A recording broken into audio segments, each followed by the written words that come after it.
ఓం నమ శివాయ. ఈ వీడియోలో ఇద్దరు వ్యక్తులు చరిత్రలో నిలిచిపోతారు. ఆ ఇద్దరు వ్యక్తుల గురించి మనం డిస్కస్ చేద్దాం. ఒకరు వైఎస్ రాజశేఖర రెడ్డి గారు, ఆంధ్రప్రదేశ్ ఉమ్మడి ఆంధ్రప్రదేశ్ రాజకీయంలో ముఖ్యమంత్రిగా ఒక గొప్ప వెలుగు వెలిగి చరిత్రలో నిలిచిపోయారు. తెలంగాణ రాజకీయంలో, తెలంగాణ హిస్టరీలో, తెలంగాణ చరిత్రలో కేసీఆర్ గారు మొదటి ముఖ్యమంత్రిగా, తెలంగాణ ఉద్యమంలో కీలక పాత్ర. తెలంగాణ రావడానికి తెలంగాణ ప్రజలు, తెలంగాణలో యువకుల బలిదానము, అందరూ అందులో మెయిన్ రోల్, అందరినీ కన్విన్స్ చేసే రోల్ ఎవరిది అంటే కేసీఆర్ గారిది. నో డౌట్, ఇది ప్రతిపక్షాలు కూడా ఒప్పుకుంటుంది. ఈ ఇద్దరు చరిత్రలో నిలిచిపోతారు. వీళ్ళ మధ్యన కొన్ని పోలికలు ఉన్నాయి. ఈ వీడియో యొక్క ముఖ్య ఉద్దేశం వీరి మధ్యన కొన్ని పోలికలు ఉంటాయి. గొప్ప నాయకులు, ఎందుకంటే కొన్ని పథకాలు వీళ్ళ అంటే రాజకీయంలో చరిత్రలో నిలిచిపోయే రకంగా 2-3 పథకాలు బాగా ఉన్నాయి. వాటి గురించి డిస్కస్ చేద్దాం.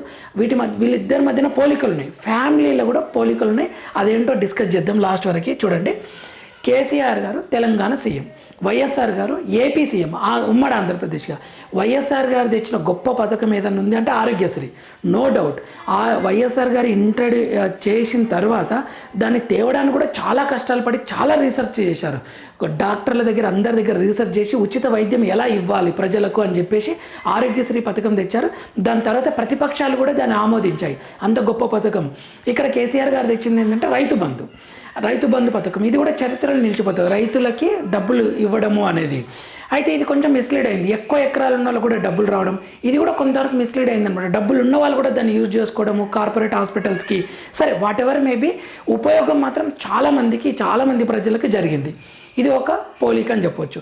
ఇక్కడ కేసీఆర్ గారిదేమో బీఆర్ఎస్ పార్టీ అండ్ వైఎస్ఆర్ గారిది కాంగ్రెస్ నుండి ముఖ్యమంత్రి అయ్యారు. వైఎస్ఆర్ గారు కుమారుడు జగన్ గారు వైసీపీ పార్టీని పెట్టారు. ఓకే, ఇక్కడ బీఆర్ఎస్ అనుకుందాం, ఇక్కడ వైసీపీ అనుకుందాం ప్రజెంట్గా ఇప్పుడు.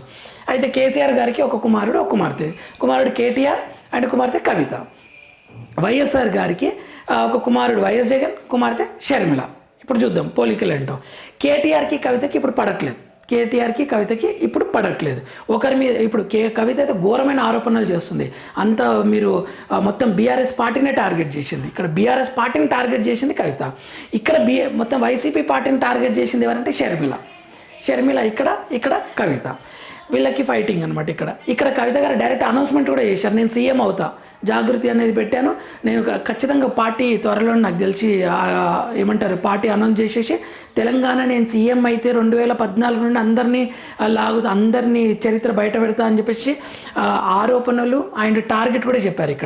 ఇక్కడ కూడా షర్మిల గారు డైరెక్ట్గా వైఎస్ జగన్ ఓడిపోవాలని క్యాన్వసింగ్ కూడా చేశారు. ఇక్కడ ఆంధ్రప్రదేశ్లో ఓటమి పాలు కూడా అయ్యింది ఇక్కడ వైసీపీ పార్టీ. ఇది ఒక పోలిక. ఇంకొకటి వచ్చేసి ఇక్కడ కవిత టార్గెట్ వచ్చేసి కేటీఆర్ అండ్ బీఆర్ఎస్ పార్టీ. ఇక్కడ షర్మిల టార్గెట్ వచ్చేసి జగన్ అండ్ వైసీపీ పార్టీ.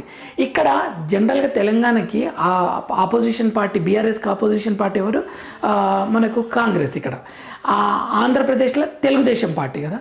వీళ్ళు ఆ పార్టీని పక్కన పెట్టేసి వీళ్ళ సొంత ఫ్యామిలీ పార్టీనే టార్గెట్ అనమాట. ఇది ఒక సిమిలారిటీ, మెయిన్ టార్గెట్. ఇక్కడ షర్మిల గారు తెలుగుదేశం పార్టీని కన్నా మెయిన్గా ఎవరిని టార్గెట్ చేసిండు? వైసీపీ పార్టీని, అంటే వాళ్ళ అన్న పార్టీనే టార్గెట్ చేసిండు.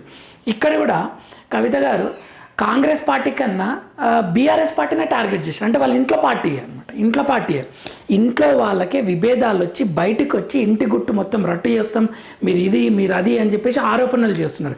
దీనివల్ల డ్యామేజ్ జరుగుతుందా అంటే ఖచ్చితంగా జరుగుతుంది.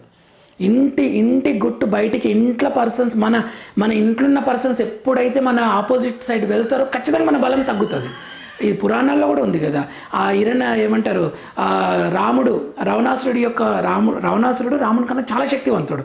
కానీ ఎప్పుడైతే రావణాసురుడి తమ్ముడు విభీషణుడు రాముని వైపు వెళ్ళినప్పుడు రావణాసురుడి వీక్ పాయింట్ మొత్తం తెలిసిపోయింది కదా. ఈజీగా రాముడు రావణాసురుడిని చంపగలిగాడు.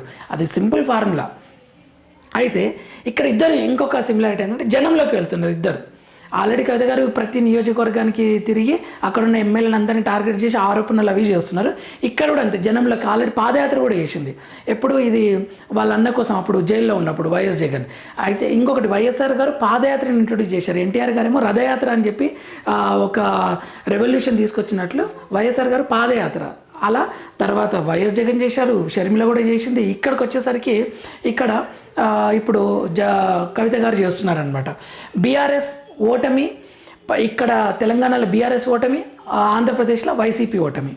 ఓకే, ప్రస్తుతం ఇప్పుడు ఆయన ఖచ్చితంగా ఇటు బీఆర్ఎస్ అటు వైసీపీకి ప్రాబ్లం అవుతుంది, నో డౌట్. ఓన్లీ వీళ్ళ సిస్టర్స్ వల్లనే. రీసెంట్ అయితే ఇంకొక సిమిలారిటీ ఏంటంటే ఇటు KTR YS Jagan friends, KTR and YS Jagan friends, ఇది ఒకటి సిమిలర్. నెక్స్ట్ ట్విస్ట్ ఏంటంటే ఇటు కవిత జైలుకి వెళ్ళింది, తెలంగాణ బీఆర్ఎస్ పార్టీ ఏమంటారు కవిత గారు జైలుకి వెళ్ళారు, ఇక్కడ జగన్ జైలుకి వెళ్ళాడు అటు. ఓకే, సో ఇలా వీళ్ళ కేసీఆర్ అండ్ వైఎస్ఆర్ ఫ్యామిలీస్ మధ్యన కొన్ని సిమిలారిటీస్ ఉన్నాయి.